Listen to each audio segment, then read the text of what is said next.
Okay, let's get started the session from 8 p.m.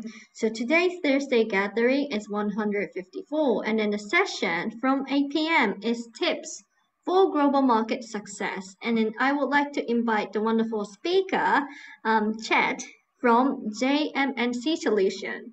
Chad, the floor is all yours. All right. Thank you, Lisa. It's great to be here today, and thank you everyone for attending. It's exciting to sort of get to know the Venture Cafe community, and I do hope that I can get there in person someday. My last trip to Japan was March of last year. I was in Kyoto for a digital transformation conference, and this was right before things started to get locked down. So I got out in time, but I'm very anxious to get back. So hopefully I get a chance to meet some people in person when it's possible to return to Tokyo. So let me go through the agenda for today. First, I'm going to talk about Japan's globalization imperative, just some background data to set the stage for why it's important for Japan's companies to compete globally. And then I'll go through tips for global market success. And I'm going to focus on using a hybrid management approach, which is something that I had a chance to do while working at Hitachi. And I'll go through my career timeline to give you a little bit of background on that as well. So first, my career experience. I am educated as an engineer. I worked at a shipyard as my first job out of college, and we were doing mechanical and electrical systems on aircraft carriers. After a few years of that, I decided to go back to school and get a master's in business. And then my first job out of business school was consulting. So I did that for 6 or 7 years. I worked for a systems integrator called American Management Systems, which has since been acquired by CGI.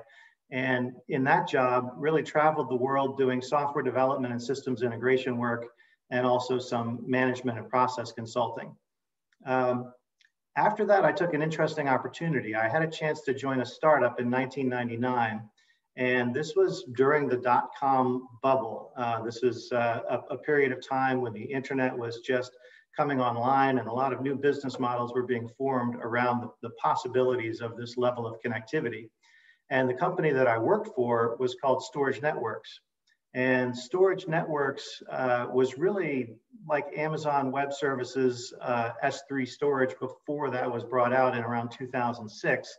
So we were doing this in 2001, and needless to say, the concept was amazing and investors were very anxious to be a part of it. So we had a very successful IPO. At one point, the company had a $9 billion market value.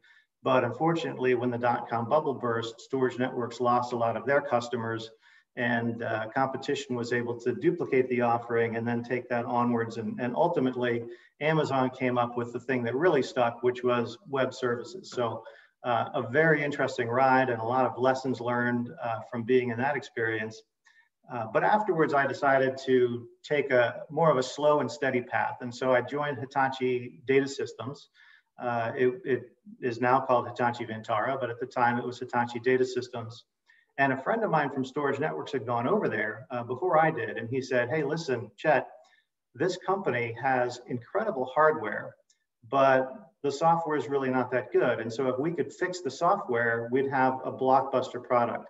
And so we spent a good deal of time analyzing the software and creating new user interfaces and ultimately launching a new software portfolio around the hardware products that were produced in Japan, and in fact did create a bit of a blockbuster product. So that was a great experience. And in my time at Hitachi Data Systems, I worked through a number of different functions, from software product management to hardware product management and design, moved into strategic business development, and then ran the M&A group for a while. I did 3 acquisitions, 2 in Silicon Valley and 1 in South Africa. And then I went on to report to the CEO, both Western CEOs and Japanese CEOs at Hitachi Data Systems, just helping with strategic planning and strategy overall. And it was in that role that I had a chance to interact frequently with headquarters in Japan. Actually, I interacted with them a lot in every role at HDS, but in this one, at a level where we were really running into some of the conflicts that you find at the intersection of Western and Japanese business practices, particularly at a high-tech company where we're moving quickly and making acquisitions, and it doesn't always square well with the processes that were set up at headquarters in Japan. So that's really going to be the theme of part 2 of this presentation, is how we developed a hybrid management approach for global markets and fast-moving markets that was effective, incorporating the best of both Japanese and global management practices. Finally, I left Hitachi in 2018 and started my own company. So like some of you, I'm a founder and also a consultant. So JMNC Solutions is a small consulting company. If you hire JMNC, you're essentially hiring me.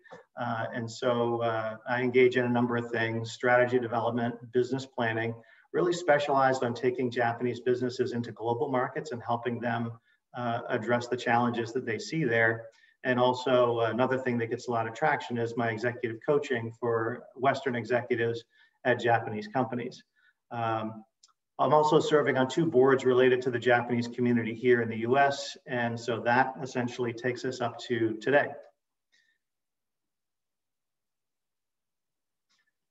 So let's start with why global business practices matter to Japan. And this takes us up to a much higher level in terms of Japan's macro challenges and position in the global economy. So, Japan is still the world's 3rd largest economy, but they do have some challenges. So a declining working age population, a large gender wage gap, low corporate profitability, although this is improving, and a high level of debt, which then also ties into funding of pensions and so forth. So Japan also has some priorities. Economic growth through innovation is a theme that comes through very clearly in a lot of government publications around Japan's strategy going forward. Shaping the international order in the region is just one that's fairly obvious in terms of looking to protect the interests of the Japanese people. And then finally, an underlying theme that I see in Japanese strategies, corporate and public, is a desire for there to be a greener society and a better world for us all to live in. And that's certainly very admirable to do. So there's also a lot of global pressure that Japan faces. And there's political and economic pressures like China's rising influence in the region. There are a number of regional disputes that take the attention of politicians and others and impact commerce from time to time. There's always cybersecurity threats which need to be addressed. And finally, trade agreements which can flip around at times. Then from a business perspective, competition in global markets is intense. There's rapid digital transformation. There's disruption of industries. Take a look at automotive with disruption around electric cars and self-drive. There's new business models for a variety of businesses. Think hotels, being disrupted by Airbnb, and just a bevy of other business model disruptions that you see. So it's a fast-paced world out there, and Japan needs to keep up if they'd like to address these priorities. So competing in global markets is a key part of that. And large Japanese companies aspire to be innovative and to make a difference in the world. So a couple months ago, I took the taglines of the top 50 largest Japanese companies and made them into a word cloud, which you can see on the left-hand side of this slide. And a word cloud basically takes the most frequent words in a text file and makes them larger. So you can see that of all these taglines from Japanese companies, there are some recurring themes like innovation and world and global, dreams, better tomorrow. So, clearly there's aspirations in these companies to be making a difference in the world. But then a survey of executives, Alix Partners did a disruption index survey, and I think they talked to about 3,000 executives globally and asked what they thought their confidence was in their organization's ability to withstand disruptive forces. And the Japanese executives came up only 24% of confidence here, whereas countries like the US and China had double the amount of confidence. And that placed Japan squarely below the average, and it makes you wonder, why would they lack that confidence? Well, Japan appears to be well positioned. So this is some data from the United Nations, a conference in 2021 that looked at frontier technologies. And so frontier technologies are defined as these things on the left: artificial intelligence, Internet of Things, big data, blockchain, et cetera. You can see the list there. I've actually blogged about one of these topics, I think it was in the past year. So artificial intelligence, the links are at the bottom of this slide. I can drop them into the feed later on. But essentially, it was a deep dive into Japan's prospects in artificial intelligence and then what's at stake with respect to all the companies that are filing patents in AI and then comparing those to their commercial results in the same space. So yeah, please take a look at that. It's a very interesting analysis. It ties into number one here, which is R&D activity on the right-hand side. So Japan ranks number 7 out of more than 100 countries globally with respect to R&D activity. And this is based on number of papers published and number of patents filed in these frontier technology areas. But unfortunately, activity doesn't equal results. And so there's not necessarily the same level of global leadership that you would expect to see consistent with the amount of R&D activity in these areas. Certainly there are great innovations and great projects and great companies that address these in Japan. I'm not saying that there aren't. I'm just saying that the amount of R&D activity doesn't always translate into market leadership. And for more on that, read into the AI blog that I posted here as a link. And then industry activity and frontier tech. This is another one that's based on trade data. So for Japanese exports in the frontier technology related areas, Japan received a ranking of 14 because it has a lot of exports in the technology area, in manufacturing, in ICT, a lot of activity in finance. And so those 3 areas really drove Japan to a fairly high score in terms of having a lot of activity. But again, activity doesn't equal leadership, and we'll talk a little bit more about that later. Access to finance, Japan scored really well there. I think the access to finance may be concentrated more on the larger companies than the small ones, and how the large companies use that access to finance is also a topic for discussion. So from the same UN report, this is a list of the top global companies in frontier technologies. And I've enhanced the graphic a little bit by adding green for Japanese companies so that you can really see where the Japanese companies fit in. The blue is US companies, the brownish color is mainland China, green obviously Japan, and then other is companies from Europe and South Korea and other places. So a couple things to highlight here. One is that Japan does have several key players in the area of robotics. And so that's encouraging and an area that I think certainly we should watch.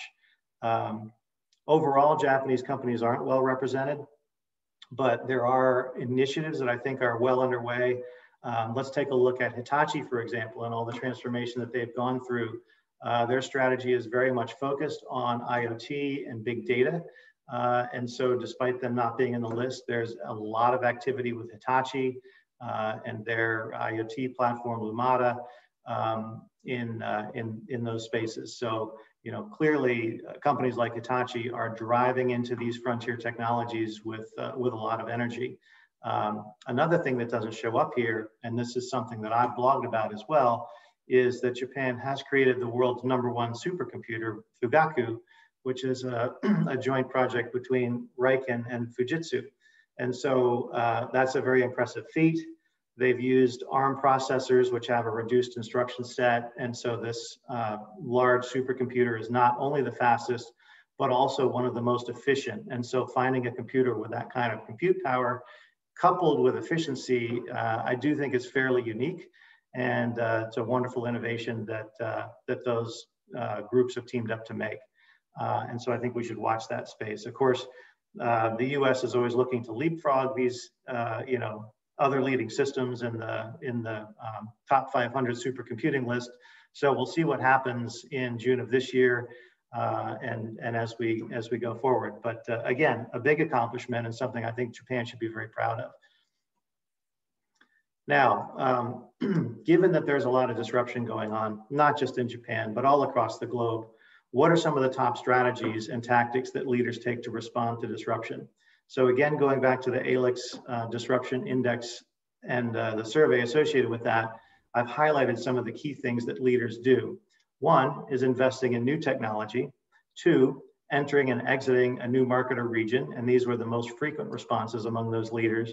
And then jumping down to the 31% here, engaging in strategic mergers and acquisitions is another key strategy that leaders take to address that disruption, or even if it's not disruption, just address market share in your industry and you know, continuing to expand your sales capabilities, your sales footprint, your ability to innovate and so forth. So I think disruption is a bit of an overused buzzword, but let's just talk about market share here. These are also things that one does to simply retain or gain market share.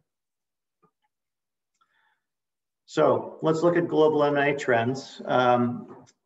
And this is focused on Japan. So outbound acquisitions are steadily increasing. This shows a 10-year trend on the upper left-hand side with the number of outbound acquisitions made by Japanese companies into global markets. You'll see that in 2020, there's a pause. Digging a little bit deeper into that data, the pause seems to have been concentrated on the first half of 2020 when there was a lot of uncertainty around the COVID outbreak. In the second half of 2020, that activity has really picked back up. In 2021, again, the activity is coming back. So I would expect that dip to be temporary and for the trend line to begin to return to what it was before COVID struck. And then on the right-hand side, I want to highlight the value of the deals. So the blue bar in there for 2019 shows that the outbound deals represent even more activity than deals inside Japan in 2019, which means that these outbound deals are often fairly large. To me, that says that some companies are aiming for transformative acquisitions that will really change the way that they do business both globally and potentially even back in Japan. So examples of some of these deals are the Takeda Shire deal, which was a $62 billion deal, I think in 2018 or so. Hitachi buying the ABB Power Grids division from ABB for $7 billion. Hitachi recently bought Global Logic, which is you know, an engineering and IoT firm for $9.6 billion. And so that clearly addresses the, you know, the aggressive push into frontier technologies and solving customers' problems with those technologies. And then finally, a more recent deal that represents the resumption of activity is Seven & i's acquisition of Speedway convenience stores in the United States for $21 billion. So this industry is alive and well. I would expect M&A trends to continue. You know, that obviously has an impact on not just the plans of Japanese large corporations, but also startups in Japan. So, you know, will they be acquired by large companies? Will they IPO? That's actually the topic of the next slide, which is to say that Japan's startup scene is improving. And certainly Tokyo Venture Cafe plays an important role in that. I know that there's you know, venture cities around Japan. I recently saw that Tokyo was ranked number 15 in a ranking of startup cities. And so it was, I don't think it was ranked the year before that. So clearly there's progress in this space and it's all very exciting. The amount of funding that goes into startups in Japan is exceeding $4 billion annually. A number of sources put that number at or above 4 billion. This one happens to be a report by Initial. You know, comparing that to the global startup funding, it's actually fairly small. Crunchbase reports that global startup funding is 280 billion. Versus this 4 billion. But again, this is a start. I expect it will only get better. And certainly if you're one of the companies that's receiving that 4 billion or a piece of that, you know, there are plenty of opportunities to capitalize. So it gets to the interesting question of what does the startup environment look like in Japan? And I thought this chart in the upper right was very interesting. It's a regional comparison of how startups exit. So Japan has a much lower ratio of exits via M&A than most other countries. They tend to IPO, and I've heard that an IPO in Japan is more like a B or a C round elsewhere. It may also be harder for a B round company to continue to get funding, and the corporates, at least historically, have looked at startups as being sort of a crew that they don't want to associate with, or just not a great place to find innovation, and that is certainly not the case. It's just full of great innovation. And so there's just some constraints about the way that the large corporations work that prevent them from embracing the startup ecosystem. And we'll talk a little bit about that, but I do also hope to see that improving as corporate governance evolves, and as shareholder primacy sort of gets more prevalent. And of course, there needs to be a balance with stakeholders. We'll talk about that a little bit later, but we will see some progress, I think, in this space. Also, one thing that's fueling the excitement is, in addition to the corporate governance reforms, which make a difference in labor and labor participation and so forth, is that there have been some successful IPOs. So that's certainly exciting, and it attracts money into the environment. And then younger generations, I think, are inspired by some of the innovative leaders that they see in the press, with the companies and leaders listed here. And I don't know how familiar this audience would be with SPACs, or special purpose acquisition companies, but I did see that that's under regulatory consideration. I don't know whether these will be allowed in the Japanese market as a way to get to market, but they do fill an important space in the rest of the market, or at least let's say in the United States, for a process to get into the public markets. So let's move on to part 2, tips for global market success. And again, I had all this experience at Hitachi, working there for 15 years, and seeing the intersection of Japanese business practices with Western business practices. I think of all the things that I could talk about today, some of the lessons learned there could be the most valuable, because again, I think the audience could be from manufacturing sector, could be services sector, could be inside Japan, outside Japan. It would just be too difficult to give generic tips that would be helpful to you and your segment without really knowing precisely what your situation is. So to take it up to this level, I think this is an important consideration that teams need to think about as they're building a startup, or building an incubator, building a corporate venture team, and in particular operating in Japanese companies outside of Japan. I do consulting to executives at Japanese companies who are operating outside of Japan. And I do see sometimes Japanese management style that simply doesn't translate to global markets very effectively, being forced into global markets and essentially destroying value. So those are the types of situations that I like to help avoid. So let's launch right into that. Nakanishi-san was the CEO of Hitachi while I was there, and just a really innovative and smart guy. He went on to lead Keidanren, the Japanese Business Federation. And so in Keidanren's comprehensive strategy that they published in 2020, he laid out these three challenges that both government and business need to look at to create a sustainable form of global capitalism. And this ties back to why Japanese companies need to be successful in global markets. Number one was to correct disparities by growing the economic pie through creation of value. And this translates initially to higher profits. And then once you're there, you can make decisions about how to distribute it, but you've got to get there first. Number two, expand investments in the future, inclusive of improving tech education, support for families and diversity in the workforce, investing in next generation technologies and supporting a startup ecosystem.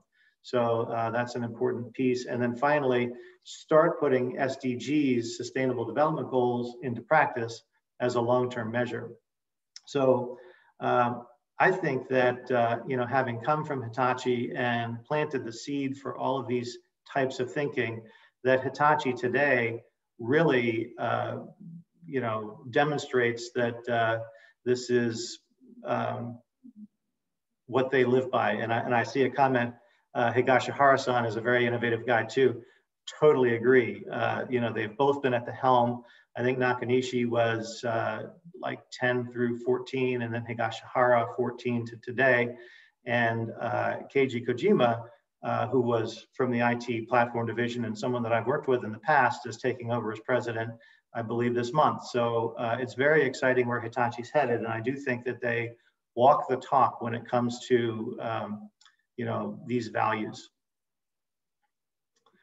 So let's dig into Hitachi's example. Actions they've taken from FY07 to FY20. They reduced in-house subsidiaries, the count of subsidiaries, by hundreds. So they took it from 450 down to 159. This reduces overhead. This takes out some zombie operations. This increases focus. This frees up cash for investment. And, you know, it's not easy to reduce that number of subsidiaries, but the company's been laser focused on it. And all of the leaders have pushed this agenda and have been very successful at simplifying Hitachi's structure in Japan so that it can be a more powerful and focused company. Another thing that's happened in Hitachi is that they have over time removed barriers between global and Japanese teams. And we'll talk a lot about this later on. They've embraced what I think in 2015, Nakanishi-san called autonomous decentralized global management. This is a way of expressing empowerment of local leaders. But empowerment is not a Japanese word and even a difficult concept in business to talk about giving leaders more responsibilities for running their operation. But that was what Nakanishi was pushing, and Higashihara-san also took on. And so we see a lot of that at Hitachi. They divested dilutive and non-core businesses. So, you know, they're down to, you know, far fewer segments than they were before. They have 5 segments plus the automotive company, Hitachi Astemo, that's focused on addressing disruption with electric vehicles.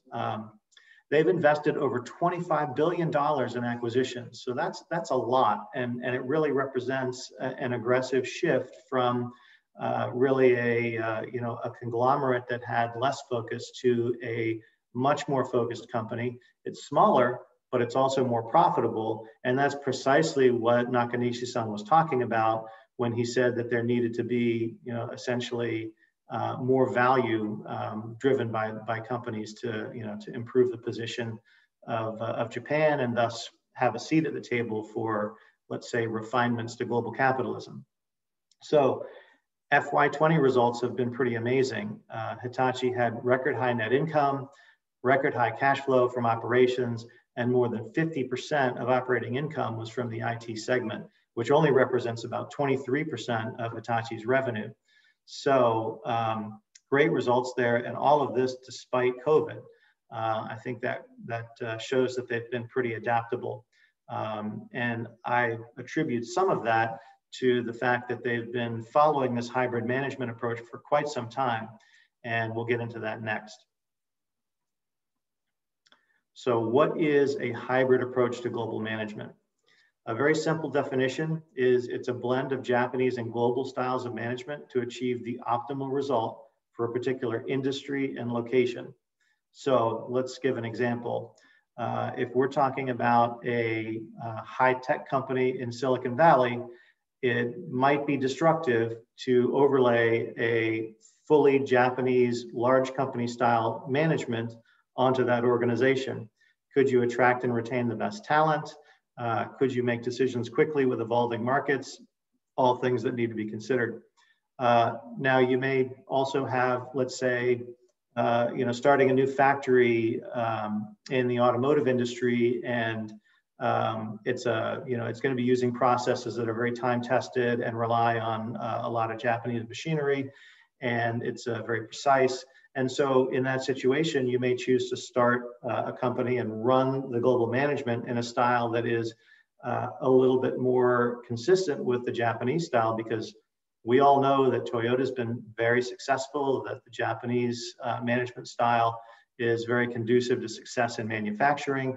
I think the question that remains is, how successful can that process be, or that style be, when it comes to rapidly changing markets and addressing all of those disruptive frontier technologies that are impacting us every day.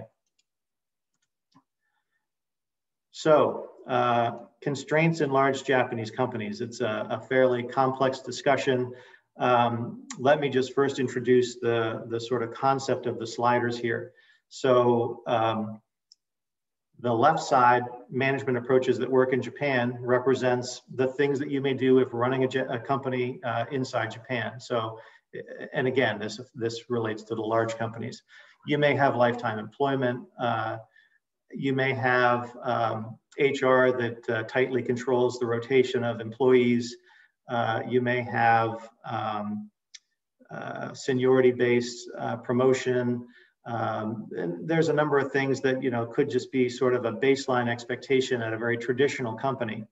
On the right-hand side, the gray triangle represents management approaches that work in global markets. And again, there's not one style. You could have a very different style in Germany or Italy or the United States. Each will be unique and have their own elements. But the important point here is that when you're in one of those global markets, it's important to understand what management approaches work best in that market, and not always appropriate to take a Japanese style of management and bring it into that global operation. So in Japan, I do feel that large corporations have this sort of lock, and I just labeled it traditional ways.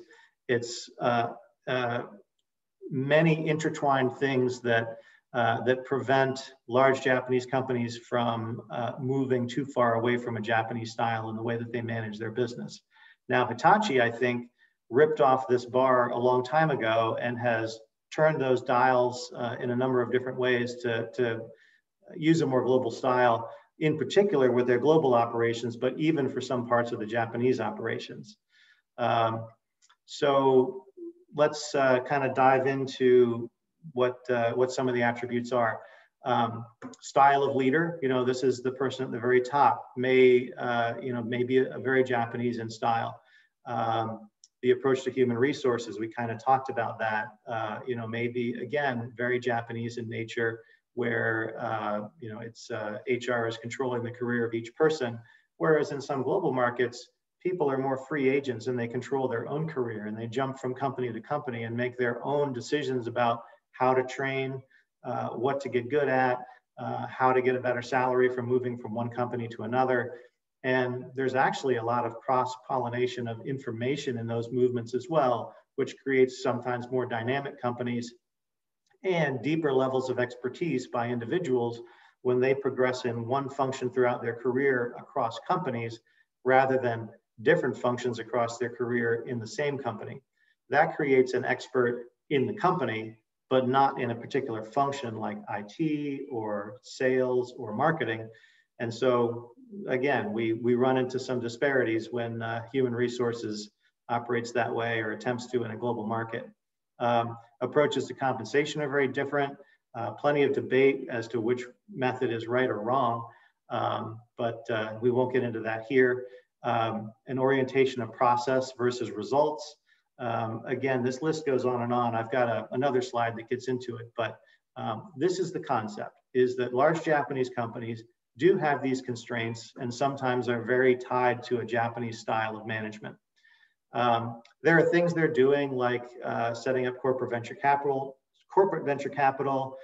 innovation groups, investing in small companies and so forth. But then the question becomes, how is all of that assimilated into a very traditional company, and can it be successfully applied to markets when the style is constrained in this way?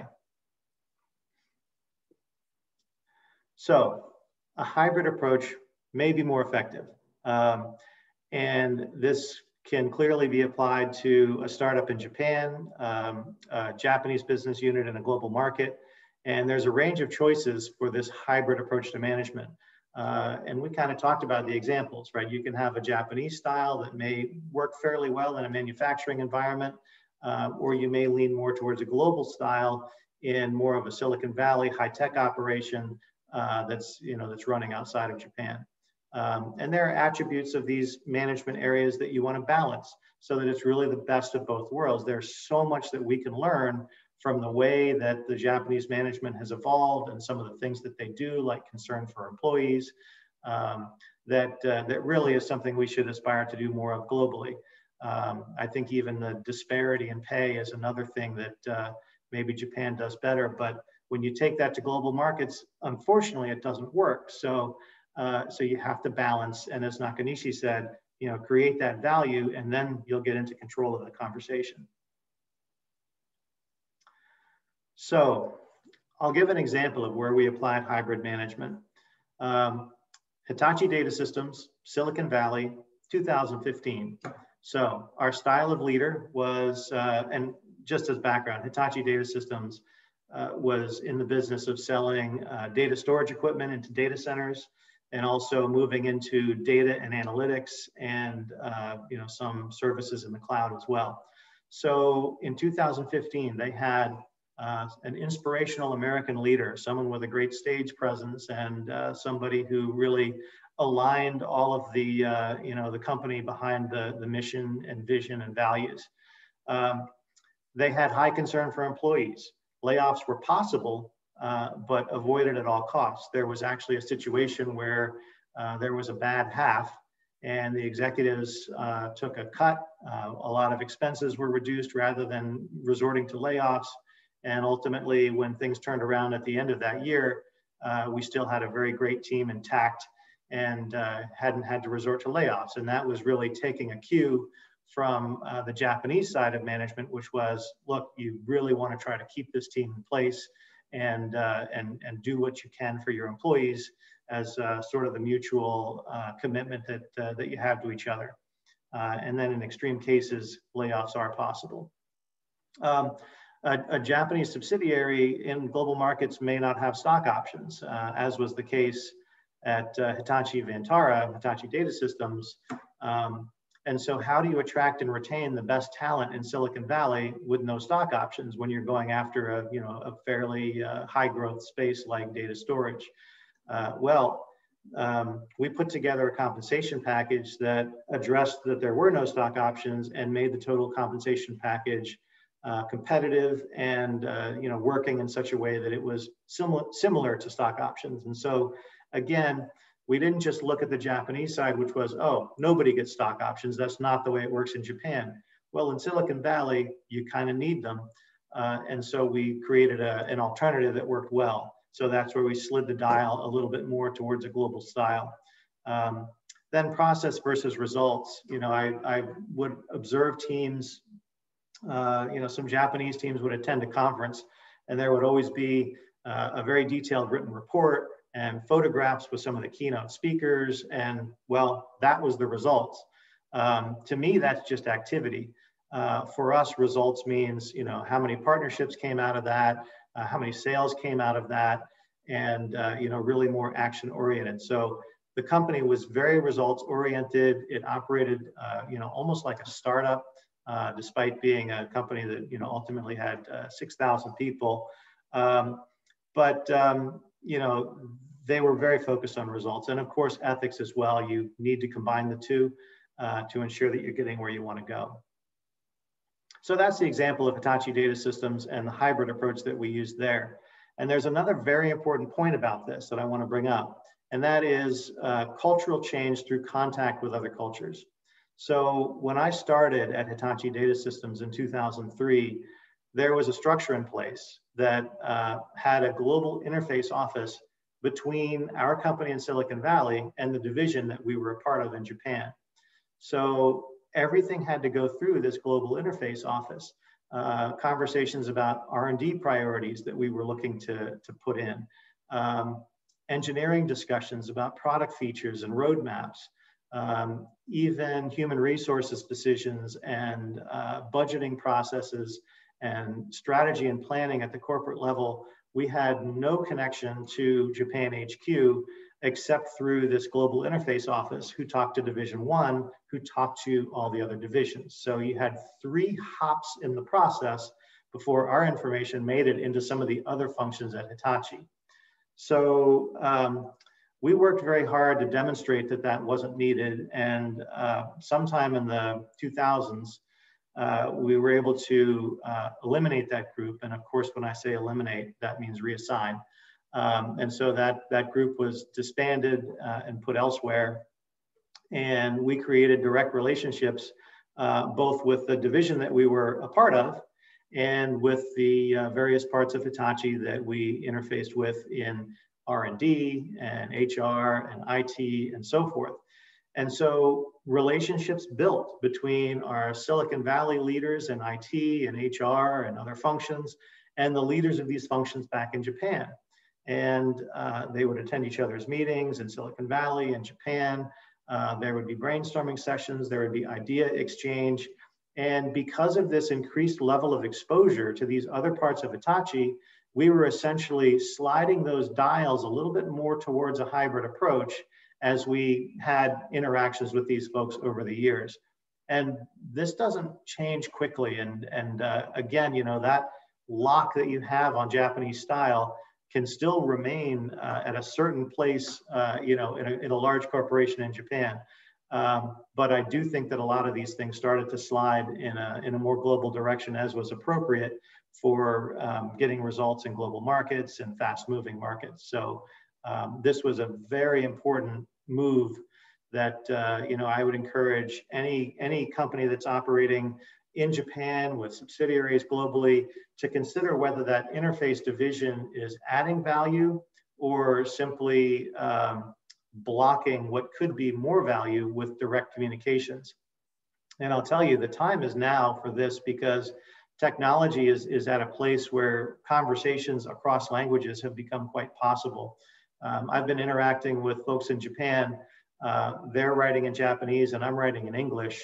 And my Microsoft email will just translate that into Japanese and vice versa, so that it's quite possible to have these conversations, you know, practically real time. Real time is coming, but you know, we're getting closer. And so, you know, to think that language is a complete barrier here is really no longer a valid concern. Another thing on language, and this is just a general tip, you know, Hitachi had declared that English would be the language for global business quite some time back. And I think that other companies have done that as well. English is a much more direct language. There's a lot less left to assumption. When speaking in English, I think it forces the speaker to be more direct. And so I do encourage also for global business that if you can implement this, doing business in a language other than Japanese might lead to more direct conversation. All right. Management practices to consider. So here are more things in the hybrid approach that best fit. And again, you have to map these out to best fit your industry. So all the attributes to look at: leaders and leadership style, compensation approach, promotion approach, the role of human resources in your company, meeting style and decision-making, use of Nemawashi, strategic planning style and budgeting. Is that a separate function, or is it really more of a you know, sort of an add-on to corp dev, or its own function that's, you know, really strategic planning as a group is quite different in Japan than it is in the US. Delegation of authority, empowerment of leaders, emphasis on process versus results, workplace flexibility to really allow a more diverse workforce to participate equally in innovation, governance transparency, board independence. The list goes on and on about the decisions that you can make as a leader at a company to try to incorporate more of the global style into the way that you do business. And it is very dependent on the leader. Going back to the large Japanese corporations, there's cases where Japanese companies have chosen to put a Western leader at the very top to really remove that, that lock on Japanese style that's in the company and try to move things a little bit more towards a global and more nimble style.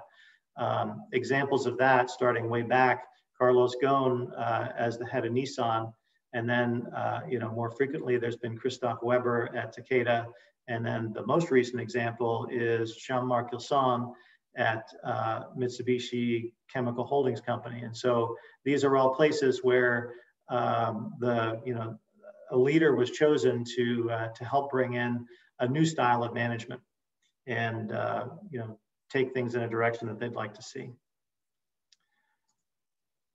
So I'm going to end it here with 6 essential elements to startup success.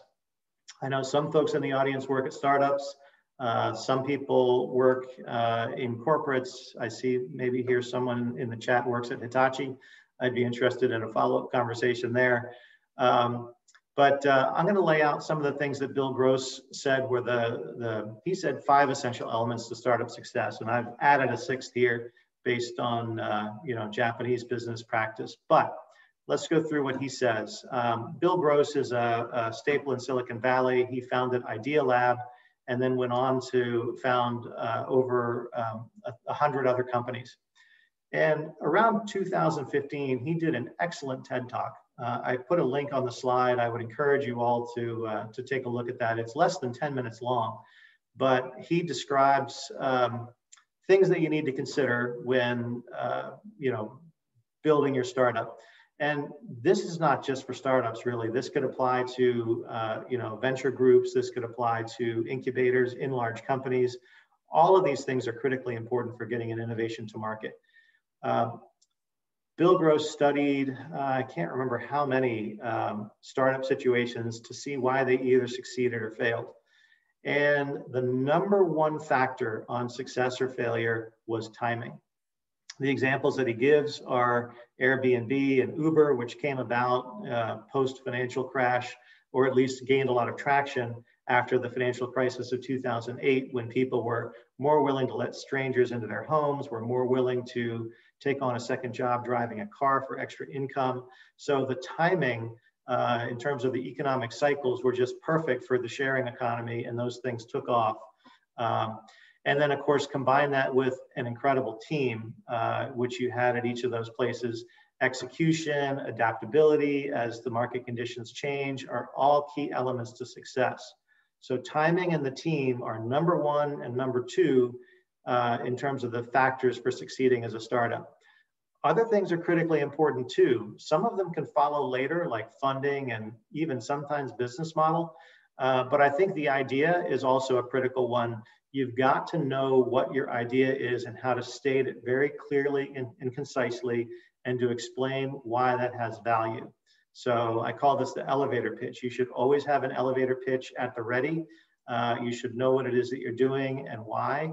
And then once you've established traction, it's very important to have a business model. Now, I prefer, as a more analytical type, to put the business model up front, but I do recognize that there's some entrepreneurs that charge ahead with an incredible idea and win a customer base and then put the business model together later. That has actually worked at times as well. And then finally, when all these conditions come together, the funding will follow. If you're doing these things and doing them well, the funding will be available. It's a little bit of a chicken and egg, I guess, in terms of how you get all these things lined up without funding. But again, that's the struggle of startups. It's why you're an entrepreneur, if that happens to be your position. So it's a fun grind.